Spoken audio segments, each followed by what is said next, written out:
인류가 곡류를 재배하며 한 곳에 정착하기 시작한 문명사의 획기적 사건, 농업혁명. 이후 곡물을 조금 더 많이 그리고 수월하게 수확하기 위한 노력이 이루어졌다. 식량 작업을 이룬다는 것이 가장 중요한 국가 사업이다. 하지만 농사에 대한 부족한 지식과 기술은 농민을 빈곤과 궁핍이라는 깊은 수렁으로 빠져들게 했다. 수확량이 많지 않아서 그 자체만으로는 사실은 저희가 춘봉기를 벗어날 수는 없겠습니다. 최소 국민들이 배를 줄이는 일은 없게 하라. 그날을 위해 정부가 대대적으로 힘을 쏟았다. 우리가 자급자족을 할 수 있기 때문에 식량 안보를 지켰다는 데 가장 큰 의의가 있을 수 있고요. 그 일반적인 상식으로 설명을 하는 것보다는 하나의 기적이라고 얘기를 할 수 있고, 좀 더 많은 국민의 배를 부르게 할 수 있는 방법을 찾기 위해 애를 썼다.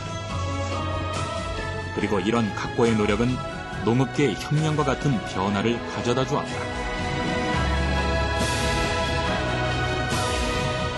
과연 이러한 획기적인 농업 발전을 이룰 수 있었던 데는 어떤 노력이 있었던 것일까? 지금부터 알아보자.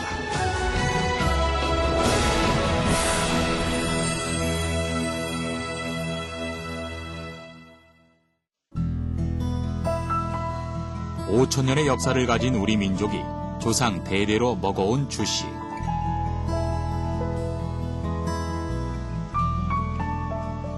그리고 우리가 젖을 뗀 후부터 지금까지 매일 먹어온 음식인 쌀. 쌀이 전 국민의 주곡이 되면서 농사의 주력은 벼 재배와 쌀 증산으로 쏠리게 되었다.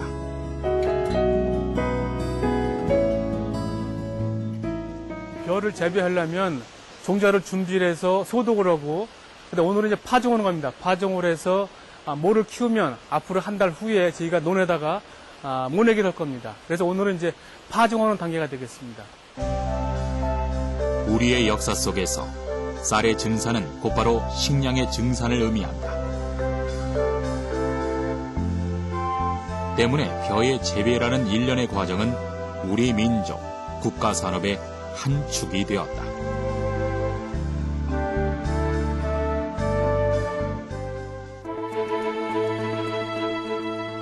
그렇다면 우리 벼농사의 역사는 얼마나 된 것일까? 선조들이 스스로 농토를 이루고 벼를 수확하기까지 어떠한 역사와 이야기가 숨어져 있는 것일까? 이제 우리나라에 그 벼가 들어오기는 4300년에 중국 그 산동성에서 그 이제 한강 하류, 그게 그 김해 또는 이제 일산 지역 그쪽에 이제 그 하구 이제 강변에 그 정착이 됐어요. 우리의 영토 안에서 발견된 다양한 벽시들. 그동안 우리는 이 벽시의 흔적을 통해 벼를 재배해온 수천 년의 역사와 그 발전 과정을 찾을 수 있었다.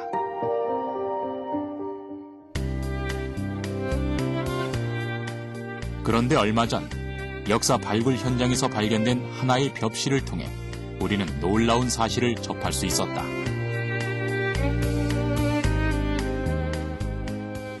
그 1월 달부터 4월까지 그 벽시만 찾는 것에 4개월간을 합니다. 그래 드디어 토탄 속에서 있는 그런 출토된 벽시도 찾고 또는 낱개로 찾기도 하고 이런 식으로 해서 벽시를 찾아내는데 성공을 합니다. 충청북도 청원군 옥산면 소로리. 산업단지를 조성하기 위해 지표조사를 벌이던 중 놀랍게도 땅속 약 15,000년 전 토탄층에서 고대 벽시 18알을 찾아냈다. 그리고 연구진들은 오랜 역사를 간직한 토탄층에서 발견됐다는 점 외에도 이 벽시의 특별한 단면에 집중했다. 인위적으로 그것을 잘라냈다고 하는 것을 그것을 그 전자주사 현미경으로 그걸 밝혀냅니다. 다시 말하면 소로리에서 출토된 고대 벼들은 지금 말씀드린 것처럼 재배의 특징을 갖고 있다는 그런 큰 의미를 갖게 됩니다. 세계 공용 측정 프로그램으로 계산한 결과 약 17,000년 전의 것으로 나타난 이 벽실을 통해 우리는 벼농사의 기원을 새로 쓰는 성과를 얻을 수 있었다. 덕분에 5,000년 전의 벽시로 알려진 가와지 벽시 등 다양한 벽시와 타나미들도 새로이 조명받기 시작했다. 사실 우리의 역사 속에서 벼농사의 모습을 찾는 것은 그리 어려운 것이 아니다. 농사를 짓기 위해 저수지 등을 이용해 물을 다스린 모습이 그려진 사료를 통해선 선조들의 지혜도 엿볼 수 있다. 최첨단 기술로 무장한 21세기인 지금과는 사뭇 다른 모습이지만 더 높은 수확률을 얻기 위해 다양한 기술들이 발전해가고 있었다.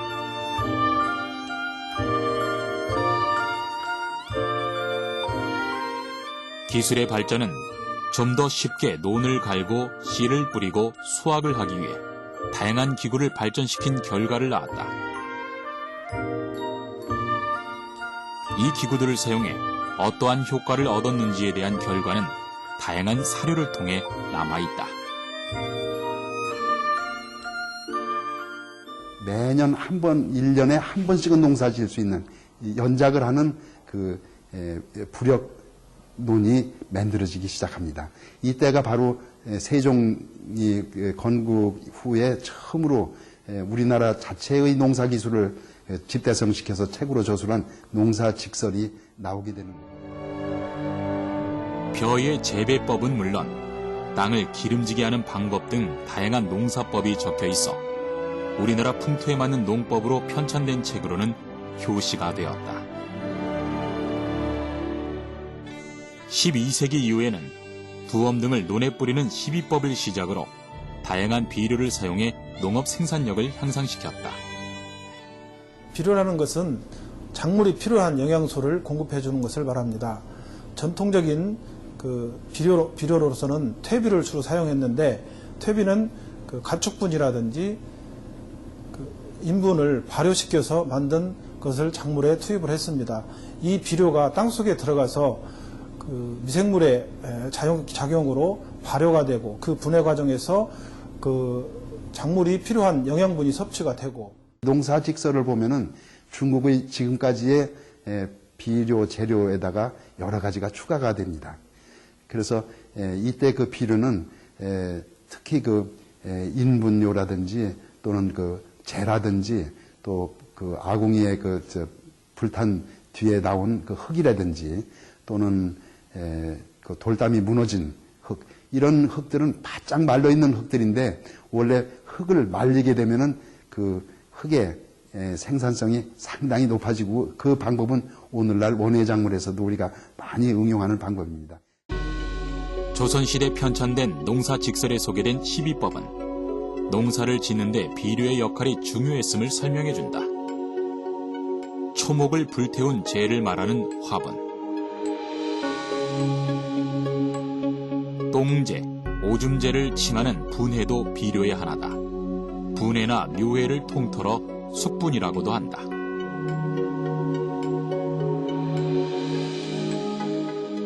지효성 거름으로 겨울철 대소맥의 어린 싹이 얼어 죽는 것을 막는 데 필요한 거름인 외양간 거름의 속에도 눈에 띈다.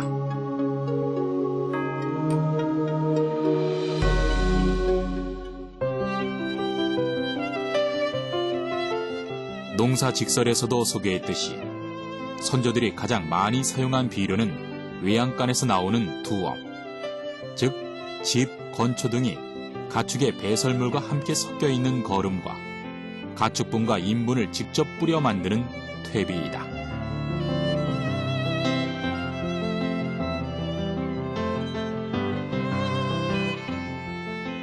풀이나 잔가지를 채취해서 또 집에서 기르는 뭐 닭이나 또 돼지나 소 이런 그 분류를 이제 이용해서 집집마다 이렇게 두엄을 만들어서 1년 동안 사용할 그런 전통적으로 만들었죠. 이중 퇴비는 퇴비 부수법이라는 발효 과정을 거쳐 시비를 하는 것을 원칙으로 한다.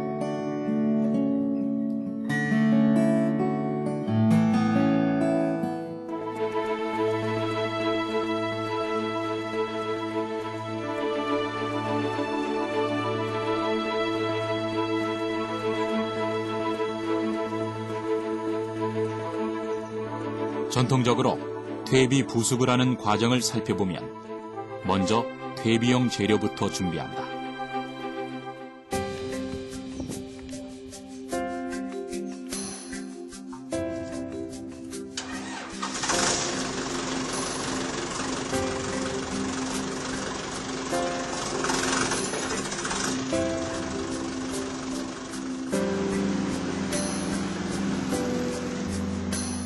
현재는 기계를 이용해 톱밥을 만드는 등의 인위적 작업을 하지만 예전에는 자연에서 얻어지는 지피나 톱밥 등을 사용했다.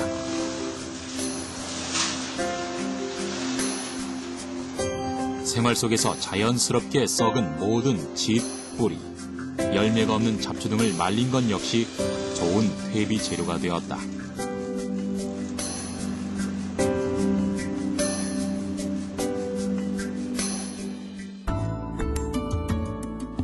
다음 과정은 퇴비 재료에 미생물 덩어리인 분뇨를 끼얹으며 퇴비 부숙을 시킨다. 부숙의 과정을 거치면 분뇨의 미생물이 유기물질을 분해하여 식물 생장에 필요한 물질을 만든다. 비료를 통해 논에 뿌려지면 땅을 거름지게 해주어 식물 생장에 도움을 준다.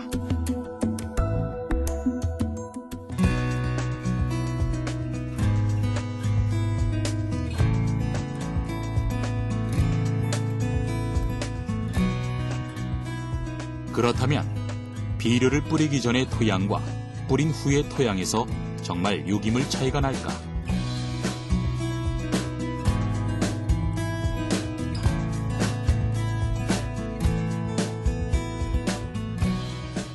비료의 사용 유무로 나눈 여러 농토에서 수거한 흙을 분석해 유기물 함량 검사를 해보았다.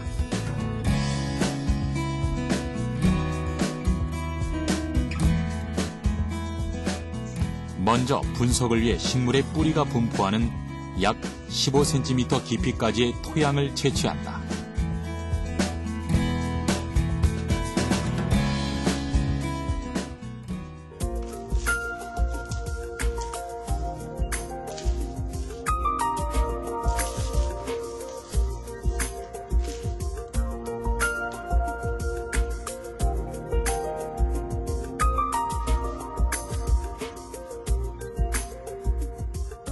채취한 시료는 그늘에서 얇게 펴서 서서히 건조시켜야 한다.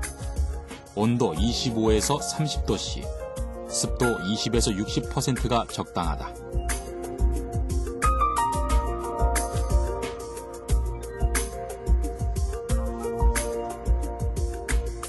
이후 2mm 채를 통과한 토양 시료 한 스푼을 유발에 넣고 막자로 가른 후 다시 토양 입자를 0.5mm 채에 모두 통과하도록 조제한다. 이후 토양시료 0.5g을 평량 후 삼각 플라스크에 담는다.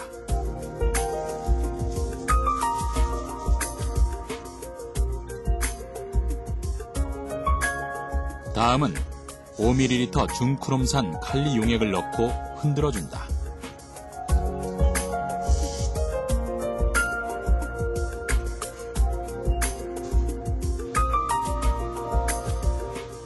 이후 10ml 황산을 넣고 관찰한다.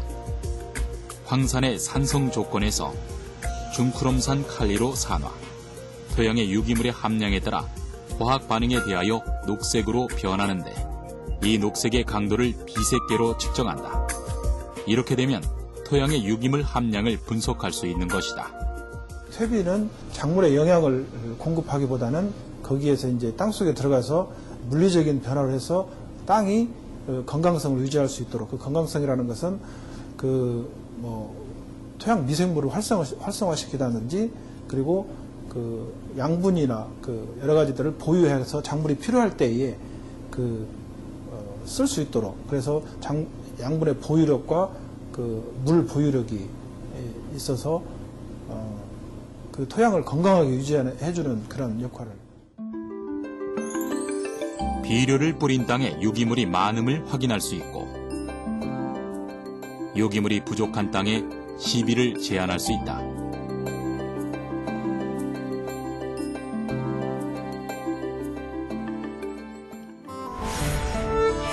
선조들의 지혜를 품은 전통 농법, 그러나 이내 한계를 드러냈다. 우리의 선조들은 비료 사용 등 땅에 기운을 넣으며 농사를 지어나갔다. 하지만 늘 수확한 곡식의 양이 부족해 삶은 시간이 지날수록 궁핍해져만 갔다.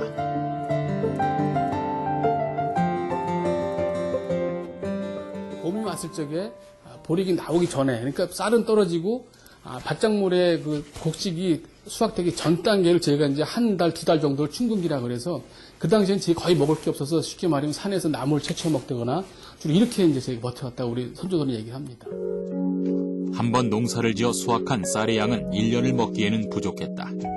지난 가을에 수확한 양식은 봄이면 바닥이 났고 쌀을 대체할 수 있는 식량인 보리도 미처 여물지 않은 때면 춘궁기가 왔다.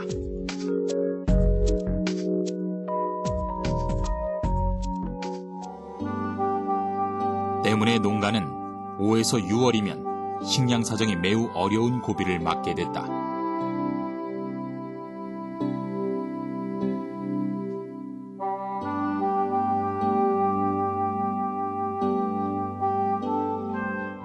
이런 농가를 구휼하기 위해 나라는 춘궁기에 백성이 살아갈 수 있는 제도를 내놓았다.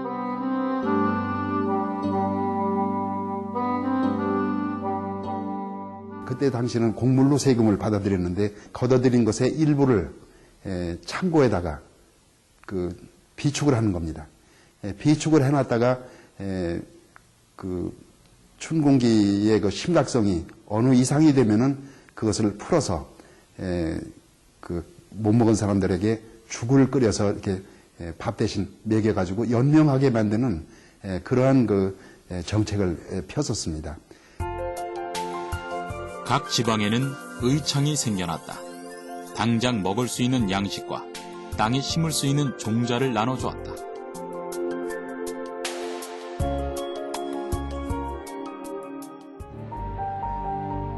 그러나 의창 제도만으로 백성을 완벽하게 구휼하기에는 역부족이었다.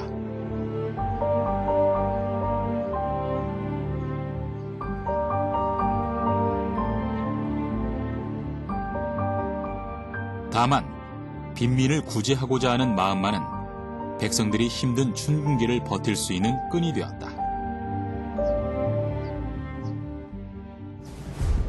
하지만 이러한 신락 같은 희망의 끈도 끊어버리는 더욱 잔인한 시기가 왔다.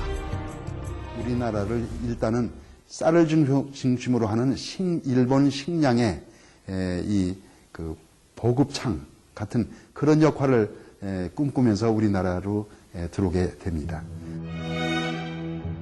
조선의 농민은 영원한 소작인으로 만들어버리고 땀 흘려 수확한 농산물은 모두 일본 땅으로 실어 날랐다. 그 흔적들은 아직도 우리나라 곳곳에 남아있다. 일제강점기 전북 지역 양곡 수탈의 역사를 고스란히 간직한 전라북도 완주군의 삼례 양곡 창고. 일본인 대지주에 의해 착취된 양곡을 보관, 일제가 수탈한 쌀을 일본으로 반출하기 위해 군산항으로 옮기기 전 임시 보관하던 곳이었다.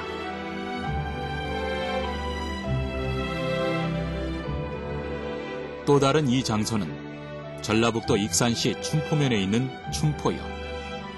이 철도역 역시 일제강점기 수탈의 흔적이다. 당시 일본은 곡창지대인 호남 지역의 농산물을 손쉽게 수탈하기 위해 철도를 놓았다.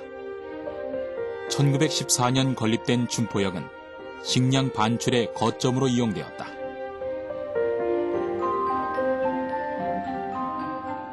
우리나라의 예쁜 간이역이라는 말보다 일제수탈 수송의 요충지라는 표현이 먼저라는 것이 안타까운 현장이다.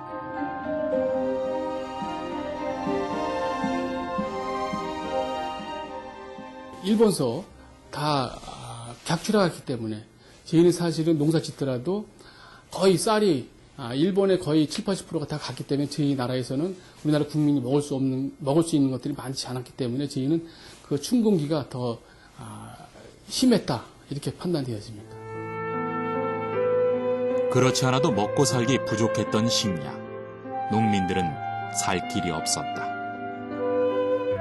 산에 가서 그 소나무 껍질에 그 속껍질을 벗겨서 먹는다든지 하는 초근목피하는 그런 것이 늘 계속됐었고, 특히 그 재난이 있었던 해라든지 이런 때에는 그나마도 먹기가 힘들어서 굶주려서 그 길거리에 쓰러져 있거나 또는 죽어 넘어지는 이런 모습도 상당히 볼 수 있었던 것으로 기록이 되고 있습니다.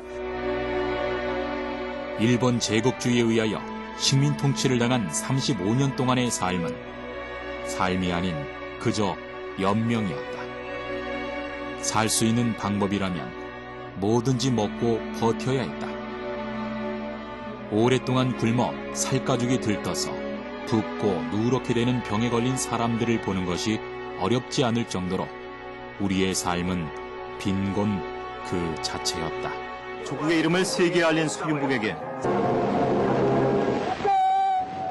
겨우겨우 삶을 이어간 후 드디어 일제 치하에서 벗어나 해방을 맞이한 기쁨도 잠시. 5년 만에 일어난 한국전쟁은 모두의 삶을 벼랑 끝으로 몰고 갔다.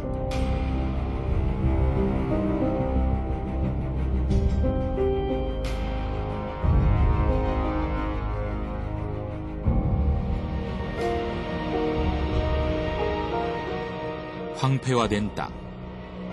게다가 영농 자재의 부족은 물론 기술의 낙후 등 모든 것이 겹쳐진 상황에 농촌의 빈곤상은 연례 행사가 되어버렸다.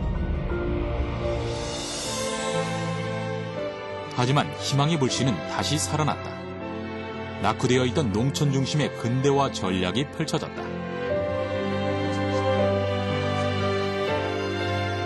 농민들은 자신들의 빈곤한 삶을 탈피하기 위해 노력하였다.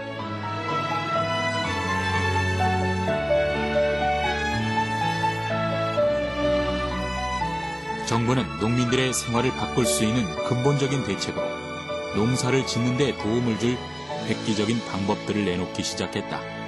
1960년대에서 들어서서 비료가 꼭 있어야 되겠다. 농사를. 그래서 그때부터 60년대 후반부터 비료 공장을 짓기 시작했습니다. 사실 우리나라의 화학 비료 공업은 1930년 함경남도 흥남에 공장을 세운 것이 처음. 그러나 광복 이후 국토의 남북 양단으로 남한은 비료 발전 시설이 상실되었다. 이에 남한에도 충청북도 충주시에 제1비료 공장으로 충주 비료 공장을 준공하였다. 이후 대단히 화학 비료 공장들이 생겨났다. 전라남도 나주시에 제2비료 공장을 세웠다. 비료의 수급이 원활해져야만 식량의 자급을 앞당길 수 있으리라는 생각에 요소비료 생산에 더욱 박차를 가했다. 시간이 지나며 비료 공장은 더욱 활기를 띠기 시작했다.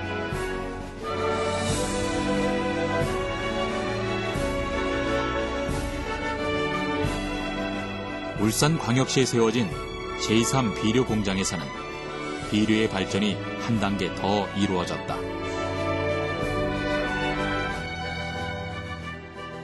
제1비료공장과 제2비료공장은 충주비료, 나주비료 등이 있었고요.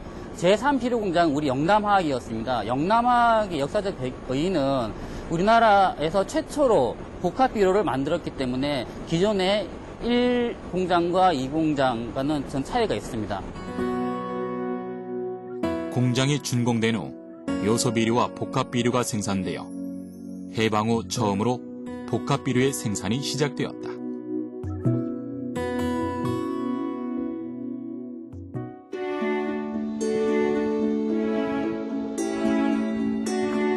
지금까지 생산되어 나온 요소 비료에 비해 복합 비료는 합리적이고 이상적인 화학 비료라고 표현되었는데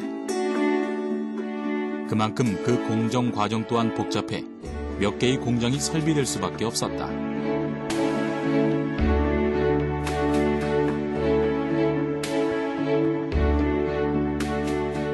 그 공장 중 가장 기본이 되는 것은 황산 공장이다. 이곳의 황산 공장은 총 2개. 구황산 공장 같은 경우는 1967년도에 설립해서 지금껏 운전되고 있다.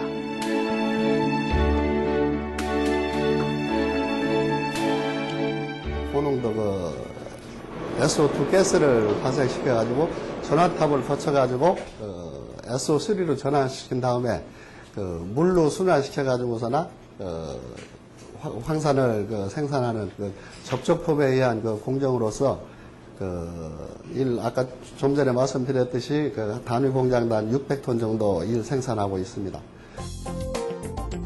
유황이라는 원료를 태우는 공정 과정을 통해 이산화황으로 만든 후 전환탑을 거쳐서 이산화황의 산화 과정을 통해 삼산화황을 만든다. 이때 순도가 낮은 황산이 흡수탑을 거치면서 고농도의 황산이 된다. 유황을 공기와 반응시켜 연소 반응을 한 후에 발생한 황산은 각종 공정을 거쳐 정제되기 때문에 비교적 순도가 높은 것을 얻을 수 있다.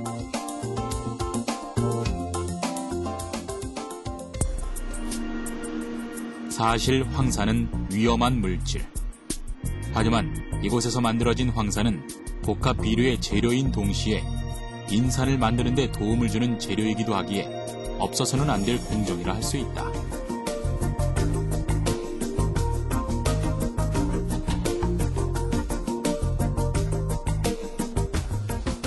이 황산이 인산공장으로 투입되게 됩니다. 인산공장에서는 황산과 인광석이 반응해서 인산을 추출해서 그 인산을 다시 비료 공장으로 보내게 됩니다.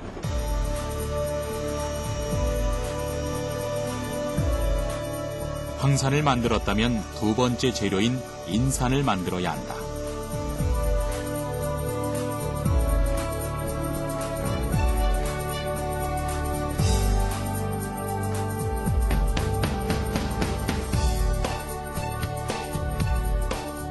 유황이 황산 공장에서 황산이 되면 인산 공장에서 이 황산을 인광석을 반응시켜 인산을 추출한다. 이렇게 만들어진 황산과 인산은 복합비료 공장으로 이동한다.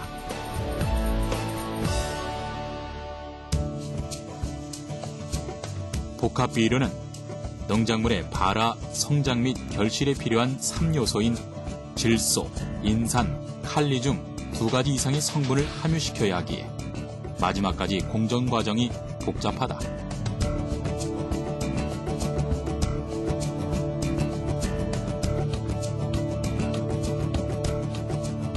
황산 공장에서 만들어진 황산과 인산 공장에서 만들어진 인산은 복합비료 공장에서 암모니아와 염화칼륨 및 다양한 원료들을 반응시켜 복합비료를 만든다.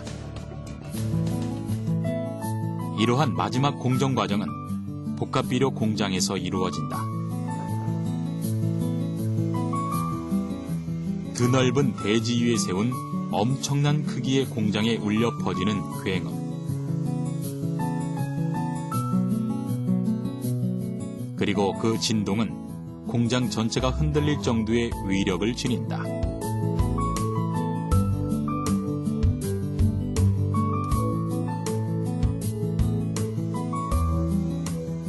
당시 비료 공장의 역할은 다방면으로 유용했다.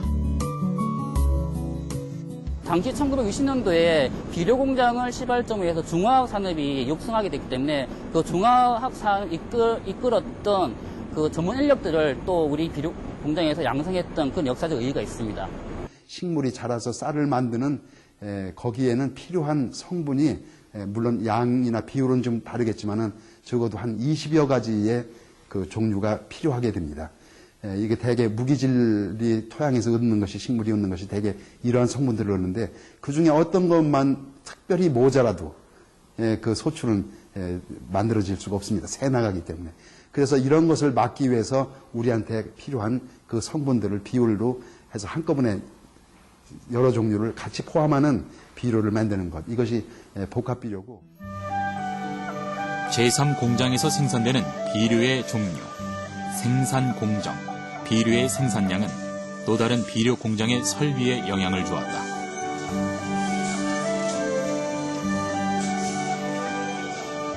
최대한으로 많은 비료를 생산해내 비료 공업의 황금 시기가 도래했고, 이렇게 급속화된 화학 비료 산업은 화학 비료의 자급화를 만들었다. 심지어 시간이 지나며 오히려 여분이 생겨 수출까지 하기에 이르렀다. 비료를 전국 곳곳에 실어 나른 흔적들. 식량의 자급자족을 위한 발걸음으로 비료 공장을 건설한 것은 미래를 내다본 대안이었다.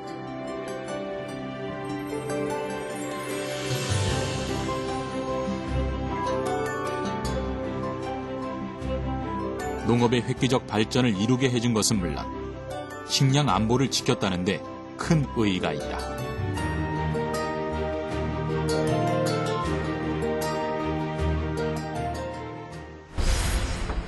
드디어 식량 증대의 길을 개척했다.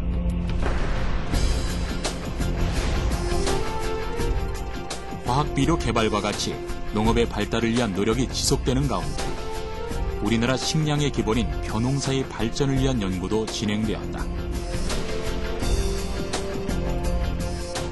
그 결과물의 하나가 통일벼의 개발이다. 통일벼는 개발된 게 저희가 이제 1964년부터 개발을 시작해서 1970년도에 개발이 됐습니다. 그 당시에 저희 통일벼는 우리나라 6.25 이후에 식량 기근 해결하기 위해서 가장 중요한 우리가 쌀의 자급을 이룬 그런 아주 중요성이 있다고 판단이 되어집니다.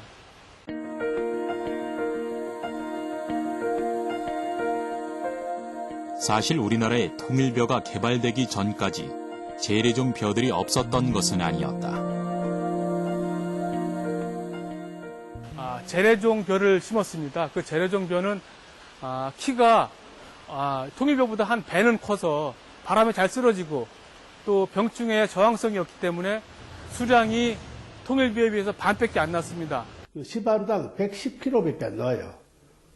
지금 현재는 500kg 넘잖아요. 근데 하여튼 그 다음 110kg밖에 안 나고 키가 또 이제 110cm 정도로 길고 있다면 이제 여러 가지 그 고공품을 만드는 데는 이렇게 좋은 재료가 되지만은 그러나 이제 도복에 약하고 또 이제 그 병충해 잘 걸리고 뭐 그렇기 때문에 이제 수량이.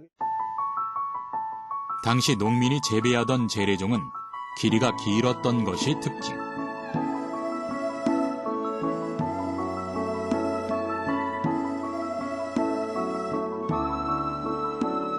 이에 따른 단점을 극복하고자 벼의 키를 낮춘 것이 통일벼이다. 그렇다면 이러한 통일벼는 어떻게 개발을 시작하게 된 것일까? 기존의 재래종이 아니고 새로운 타입의 벼를 개발해야 되겠다. 그래서 저희가 농촌진흥청이랑 또 서울대학교 농과대학, 그다음에 국제미장연구소가 산학연이 공동으로 저희가 이제 새로운 프로젝트를 개발하게 됐죠. 당시 자급자족은커녕 매년 수확량이 줄어드는 상황에 식량 부족의 해결책은 품종 개량밖에 없다고 생각했다. 이에 창의적인 육종 방법을 끌어내기에 이르렀다. 인디카와 자포니카 품종의 장점을 결합하려고 시도했다.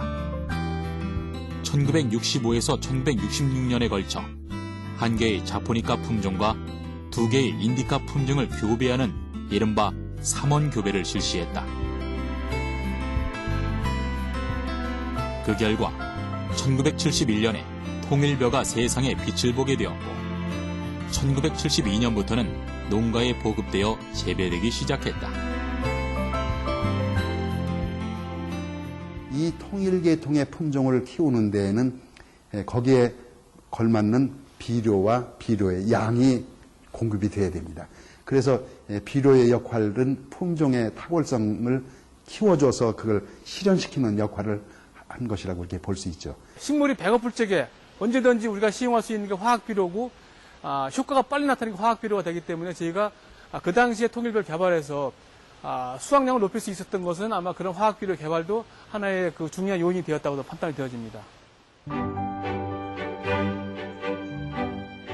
그렇다. 품종 개량과 더불어 함께 이루어진 화학비료의 사용은 그야말로 신의 한 수였다.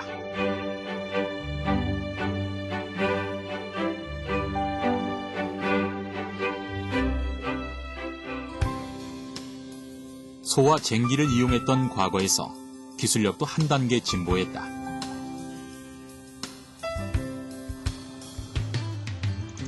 다양한 기계의 발전은 농사를 좀 더 쉽고 간편하게 지을 수 있게 만들어 주었다.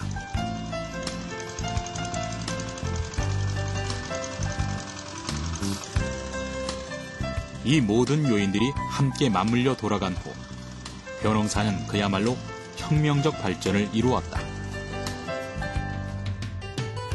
품종의 개발, 그다음에 재배 기술, 그다음에 새로운 약재의 개발, 비료의 개발, 또는 정부의 지원 이런 것이 다 혼연일체가 돼서 사실은 우리가 쌀의 작업을 이루었고 300평에 350kg의 쌀을 내던 이 수준을 해서 약 30 내지 40%의 그 수량 증가를 하는 그 성과를 거두게 됩니다. 그래서 적어도 한 500kg 가까운 그러니까 얼마나 그 소출이 늘은 겁니까? 이후 1975년도에는 3천만 섬을 훌쩍 넘는 쌀이 생산되었고 1978년에 4만 섬을 돌파하는 등의 성과를 이루었다.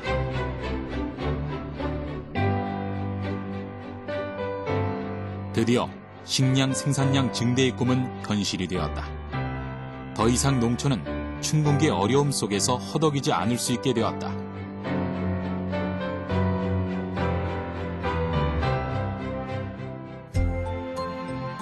전 국민이 쌀밥을 배불리 먹을 수 있을 만큼의 쌀이 생산되었다. 그야말로 상상이 현실이 된 것이다.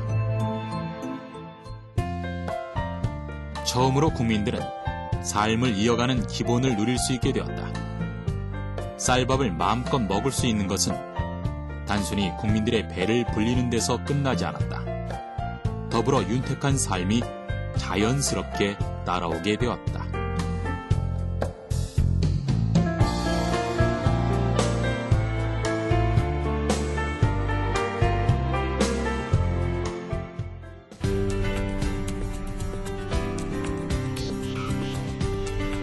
통일배의 개발과 기술의 발전을 이룩하게 한 정신은 지금도 이어지고 있다.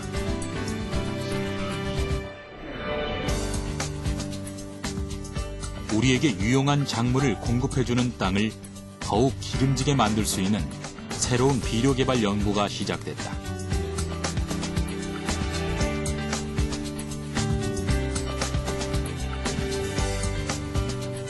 더 이상 춘궁기의 어려움을 겪는 것도 아니고 부황 작물을 키워야 하는 것도 아니다.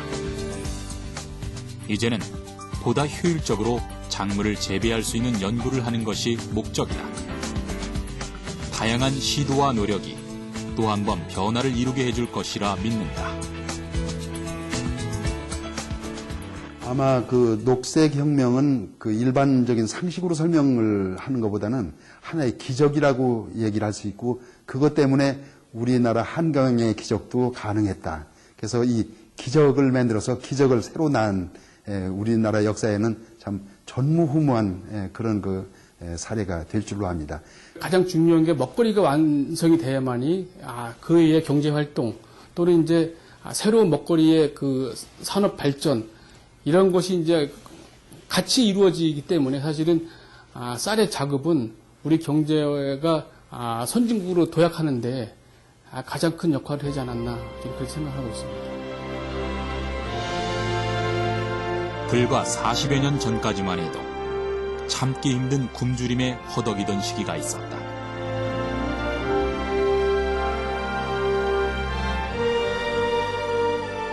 하지만 긴 시간의 터널의 끝에서 우리는 배고픔의 굴레에서 벗어날 수 있었다.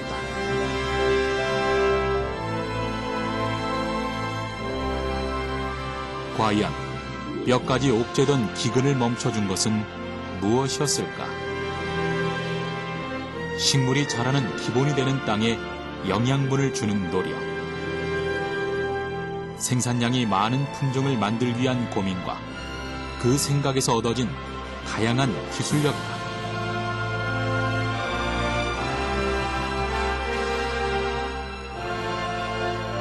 그리고 가장 중요한 것은 국민을 배고픔에서 구휼하고자 한 마음이 아닐까.